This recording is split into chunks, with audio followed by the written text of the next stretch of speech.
Hello and welcome to Alerts and Availability Testing, a part of the Monitoring and Troubleshooting Applications with Application Insights course. In this module, we will talk about how to set up Application Insights alerts so we don't always need to babysit our metrics boards. My name is Kevin Griffin. I'm an independent software consultant and 10-time Microsoft MVP, focused in ASP.NET development and deploying solutions to Microsoft Azure. It is my pleasure to teach you some of the ins and outs of Application Insights and how it can be beneficial to your projects. In this module, we're going to discuss what happens after you've set up Application Insights in your applications. It's probably not going to be part of our daily schedule to babysit every metric, chart, and dashboard available. We'll cover availability testing for knowing when services are down, smart detections, which use artificial intelligence to detect when your application isn't working like normal, and then custom alerts for issues you specifically want to keep a watch out for. In this section, we'll discuss what availability tests are and how to create them. Availability tests are periodic tests that Application Insights will execute on your behalf over a designated period of time. By providing acceptance criteria, each availability test you create will return either successful or as a failure. These tests can be run from any Microsoft Azure data center around the world. As you can see from the screenshot, this site is running at 100% across all the tested data centers in the United States. Creating a new availability test is pretty straightforward. First, you should start with a unique but descriptive name for your test. If and when the test fails, this is how you'll know which test failed, just in case you have multiple tests. Next, you need to choose which type of test you want to run. Application Insights supports single URL tests and also multi-step web tests, which can be created within Visual Studio. Parse dependent requests means that all dependencies from resources like scripts, images, and style sheets will be tested as well. If any of those resources fail to load, the entire test will fail. Additionally, the response times for those requests will be factored into the overall test runtime. Sometimes glitches happen, so Application Insights can automatically retry any failed test after 20 seconds. After 3 failures, the test will be called as a failure. The test frequency tells Application Insights how often to run the tests, and you can choose from 5, 10, or 15-minute intervals.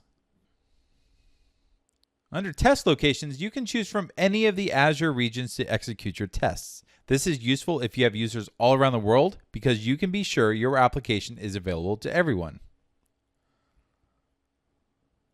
You can set up the success criteria to check for a couple different traits of a response. First, you can set a test timeout, meaning if the test takes more than a certain amount of time, say 120 seconds, the test should fail. If you're working with APIs or anything with HTTP response, checking the status code would make sense. Obviously, most requests should return a 200 OK, but maybe your test is looking for a 201 created or even a 302 redirect. And finally, you can also check the response for a certain piece of content. For example, in one of our production tests, we check to see if the login page renders and ensures it has the words login inside the header tag. If the tag isn't found, the test fails. And finally, you can enable and disable alerts on this test. We'll discuss creating custom alerts later in this module.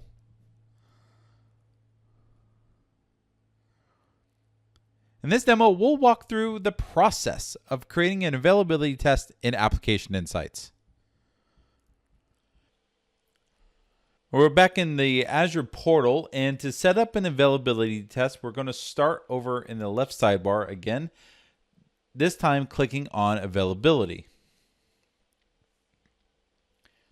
And this takes us to our section where all of our availability tests will be displayed. As you can see at the moment, I don't have any currently running.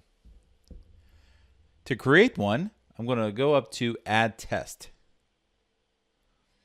And for this test, I need to give it a name. We'll just say, is it available? And we'll start with the simplest type of test you can do. We'll just ping a URL, see if it's up and available. I'll type in my URL to my web app. And because this goes to an actual site, I'll show you an example real fast. I want to actually check to see if all the other dependencies on this page load. So we'll tell it to parse dependent requests. Our test frequency, I like leaving it at 5 minutes, but you could bump it up to 10 or 15 depending on your use case. For test locations, you can select all the data centers, or you can select just the ones you care about. Now, success criteria. Let's spend a moment here. The test timeout is the maximum amount of time your test can take before it fails. So let's assume you're having a problem with a backend database or some other dependency, and it's causing this page to take longer to render than it normally would. Now, if the page is taking more than 2 minutes or 120 seconds, this is going to throw an error. And if this happens consistently across all the data centers you're testing at, you'll get a notification. I'm going to leave it at 120 seconds. We'll tell the test that we're looking for an HTTP response, meaning that we're going to get a status code back. And normally it should be a 200 OK. Now we can also update this to say to match content. And matching content just simply says that there should be some content on the page that says, welcome.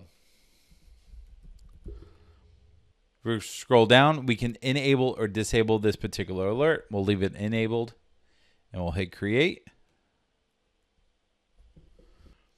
And as soon as you create the test, it's not going to respond right away. Remember, we have to wait at least 5 minutes for this test to run. So I'll go ahead and leave this up and running. We'll come back in a couple of minutes. And we're back a couple minutes in the future, and our test has already run several times across all of our data centers. And let's take a look at the results. So the good news is we have 100% across the board. If we dive into the metric a little bit more, you'll see that we have 100% availability, and we also have the average duration of about a second. Now that's the average duration across all our data centers. And for our reference, my application is hosted in East US, which is a very far away from Australia. Australia takes about 2 seconds to respond. Brazil takes about a second or more. These data centers that are farther away are obviously going to take longer because of latency. But East US is taking 88 milliseconds. That might be the metric I really care about. So don't get too bent up over the duration because this is across all the data centers we're testing on. So here's what happens when a test starts to fail. So I've taken my web app, I turned it off, and waited another couple minutes, and you'll see that I'm starting to get some issues from a couple of my data centers. Now, the way you interpret this in Application Insights is you look at the availability over the past 20 minutes, and then there's the overall for the time period. Notice how Australia East, Brazil South, Central US, they're starting to show problems. They're not 100%. That's because in the past couple of minutes, they've been getting back failures. If I let this test just run over and over again for the next half an hour, eventually this percentage would go down to 0 because the website's not up and running at all. Over on the right side of the screen, you can see the number of successful tests for each individual data center or for the overall tests. If you like to look at just failed results, you can click on failed results and see every instance where the availability test failed. This will take you into a little bit of a deeper view, the end-to-end transaction details, which we've seen before in previous modules. But this case, we're seeing that we're not getting the 200 OK that we're expecting. The site does come up, but it's returning a 403 forbidden instead of the 200. This still violates the test, and the test fails. So there you go. That's availability tests in Application Insights. In this section, we'll discuss smart detections, an artificial intelligence-powered feature to help you detect issues within your application. Smart detection is one of my favorite features of Application Insights, and it's continually growing in its usefulness.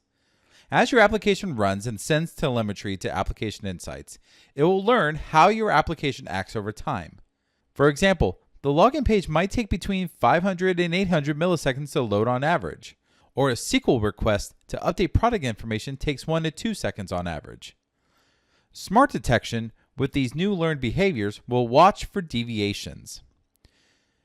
If something happens on your server or you deploy an update that causes the login page to take 1300 milliseconds, that would trigger a smart detection or an alert that your application is acting differently than previously observed. And it can take several days for application insights to build knowledge of your application running. But once it does, you can expect incredibly detailed alerts whenever issues occur. For example, here's an alert for slow browser page loads for mobile Safari users, compared to all the other browsers the application is rendered on. Since Application Insights has been watching this information, it is able to detect oddities. However, note that this is only affecting one user and 1.5% of page views we had. Maybe it isn't something we should be concerned about. In this section, we'll discuss how to design and build custom alerts for when things go wrong in your application. And creating a custom alert in Application Insights is pretty straightforward and is divided into 3 steps. In step 1, you have to select a resource the alert is being created against. Most likely, this is going to be Application Insights itself, but you could possibly select other resources in your subscription to watch. In step 2, you'll want to select a condition to check for. For example, maybe you want to watch CPU utilization and throw an alert if the CPU goes over 80% for a period of time. And step 3 is the action or actions that you want to take. Maybe you want to email a list of people. Maybe the alert is severe enough to warrant text messages or phone calls. There are many types of actions you can execute when an alert is thrown. Once you've chosen a resource, you need to choose a signal to alert on. A signal is a simple metric or entry that Application Insights will monitor. You'll most likely have access to dozens of different signals for your application. In our example, let's assume you want to alert on process CPU or CPU utilization. For any signal you choose, Application Insights will show you a graph of the values for that signal over the past 24 hours. You can use this knowledge to help build better alerts. If I know my app averages a process CPU of 30%, then maybe it is reasonable for me to choose a number like 50% for my trigger. There are 2 types of alerts you can trigger on: static values and dynamic values. A static value is a simple Boolean equation that Application Insights will test on an interval. In our example here, I want to watch the process CPU every 5 minutes. When a trigger is evaluated, the average process CPU will be calculated over the previous 5 minutes. If that average is above 50%, I want the trigger to execute. And as you build more complex triggers, keep in mind the condition preview on the page will tell you, in plain English, what Application Insights is going to do. Dynamic conditions are a little bit smarter and are very similar to smart detections. In this example, we don't want to alert on an arbitrary number like 50%. Instead, I want an alert if the average process CPU is greater than what it normally is.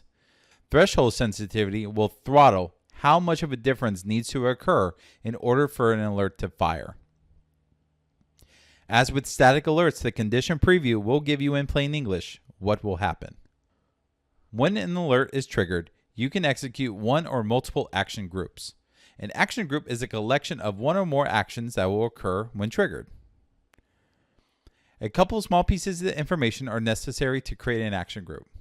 First, the action group name is how the group is identified in the Azure resource group. Action groups can be shared amongst multiple Application Insights and alert systems, so they're stored in their own resource group. Note that we're creating a new one here, but you could reuse an existing resource group as well. The short name is how the action group is identified in emails or SMS. Users will know which action group triggered the communication, and they'll have the option to unsubscribe from the alerts. And finally, you can create one or more actions. Each of these actions need a name and a designated action type. The action type dropdown will have a variety of different actions for you to choose from. You could do the simplest thing and email a person, or you can execute an Azure function. What happens is really up to you. Why don't we explore building a custom alert a bit more? In this demo, we're going to walk through the process of creating a custom alert and show off some of the different settings you can choose from.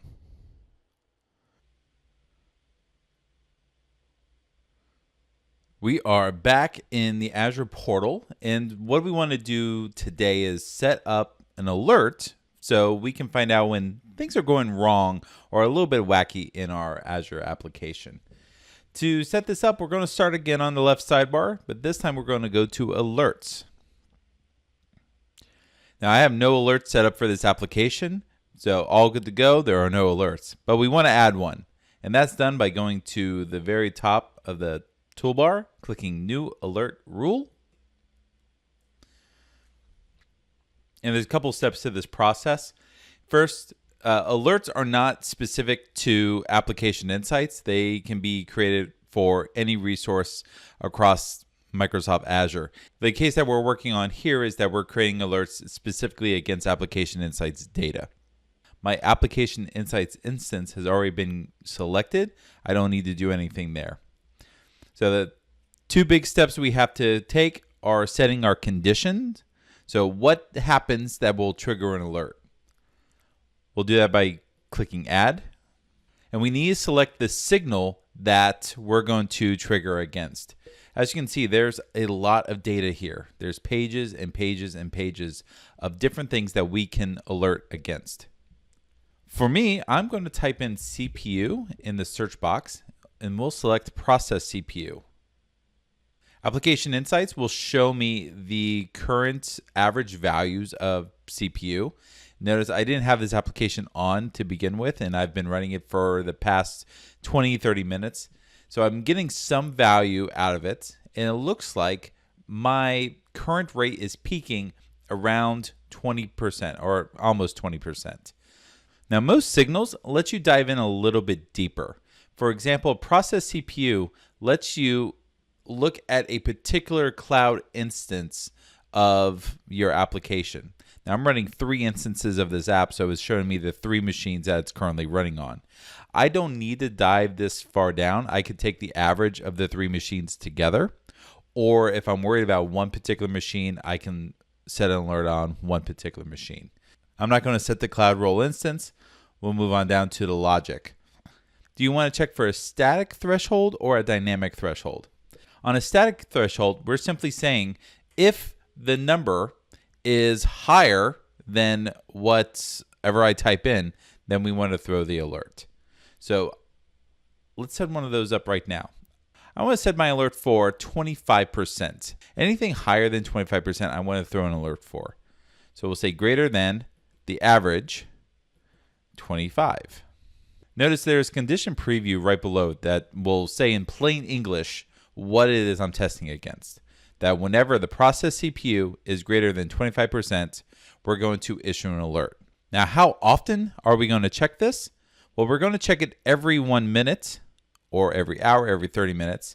And every time this alert is evaluated, it's going to look at the previous 5 minutes for aggregation. Now, we can set the aggregation for more than 5 minutes, maybe every 1 minute or every 24 hours or everything in between. But this is a nice way of saying every minute we're going to check to see how our application is running. And if over the past 5 minutes it has been running higher than 25%, we're going to issue an alert. Let's click Done. And this will set up our condition. And notice every condition that you're checking for, it's going to tell you roughly how much this is going to cost a month to run and operate. Now, 10 cents a month to do this check is not going to be a big deal. Now, once you've set your condition, you can then set up an action group. Now, action groups are optional, so you don't have to set any up. But if one were to fire, you would only get a notification in the Azure portal. So we'll go Create. So we'll give our action group a name. And you can also give it a short name. And the short name is the way it's evaluated in emails or SMS. So we'll just call this test. You need to choose the subscription and the resource group where you want to store these actions. The nice thing about actions is they can be reused across multiple resource types, multiple application insights, any resource on Microsoft Azure that you have access to. So you're not building an action group specifically for this instance of application insights. This is reusable. So I'm going to leave it alone and just let it create the new resource group for me. That way all my logging and alerting is in the same place. So we'll create our action. This is just going to be called email. And the action type will be an email, SMS, push, or voice. But notice that there are many types of actions I can take. I might want to email a particular Azure Resource Manager. I might want to execute a logic app that I've already created that goes through some process. I could even call different webhooks to HTTPS or HTTP. I'm going to remain on email. And this brings up a new sidebar on the right where I can select email or sending a text message. So I'll come in here and I'll type test. If I were sending an SMS, I would have to select my country and then type in the phone number. I use SMS on some of my critical applications where I need to know as soon as possible if the application is not responding. And I'm going to press OK. I'll press OK again to create the action group. Now this takes a moment to create, so we'll just sit back and wait.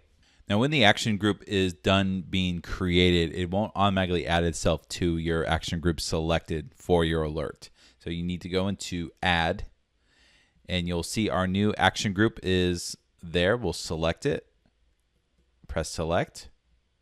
And next you need to create an alert rule name. Now this can't have any special characters in it, so we'll just say if CPU is greater than 25%, email Kevin. You need to set a severity between 0 and 4, 4 being the most severe. I'll leave mine at 3 because this is a big deal. And then finally, I want to enable the rule after I hit create. You can select no, which will create the rule, but it won't go into effect yet.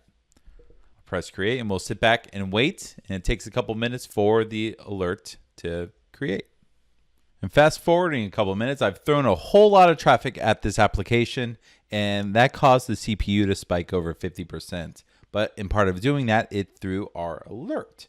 So here in the alerts section of application insights, I have one severity 3 alert, and we can click on it and find out that my if CPU is greater than 25, email Kevin alert has fired, and it's new. And it's also going to track how long that occurs. The other thing I like to show you is that I got the email for this particular alert. And here we go. If this was a text message, I would have got a text message at the same time as well. But this is Azure telling me that the alert that I had set up had triggered. It's telling me which rule got triggered and against what resource. And more importantly, down here at the bottom, it's telling me what metric was it tracking over what amount of time and what was the average value. So the average value of CPU over the past 5 minutes had been 28, which is greater than 25, and that triggered the alert. Now, these alerts go away all by themselves after the values are under the threshold that we had set. I'll go ahead and kill all my stress testing, and we'll wait for that alert to go back down. So what happens when the alert resolves itself? Now you can see here in my alerts overview, if I hit refresh, it's still going to say I have an alert, and it's still a new alert. That's because I didn't acknowledge it, I didn't close it, I didn't do anything. But let me show you the email I just received. And this email states that my alert was resolved. So which alert was it? It was that if CPU is greater than 25, then email Kevin. This says that the conditions I was checking for are no longer true. So it's going to deactivate the alert. Now this is good, thumbs up. In our overview, it's still going to show up as an alert, but I can go into the alert details and see that the alert that was there is now resolved. And you can go in even deeper into the information and see here was our threshold. You can see when we went above that threshold and the alert triggered, and then eventually later we went under the threshold and the alert resolved itself. Another interesting tidbit is that if you're in the screen and you're seeing this alert often, you can go into the history of the alert to see how often it's been fired and how often it's been resolved. So there you go. That's an overview of setting up custom alerts in Application Insights. In summary, we talked about some of the tools in Application Insights designed to notify us when things go wrong. First, we learned how to design and implement availability tests, which ensure that our applications are up and running and that they're responding the way that we expect them to. Next, we covered Smart Detections, which is powered by artificial intelligence that learns how our applications work on a regular basis, and it can alert you when things are acting out of the ordinary. Lastly, we learned how to design custom alerts for when there are very specific things that we want to check and know when they occur. Thanks for listening to the Alerts and Availability Testing module, part of Monitoring and Troubleshooting Applications with Application Insights course on Skill Me Up. My name is Kevin Griffin.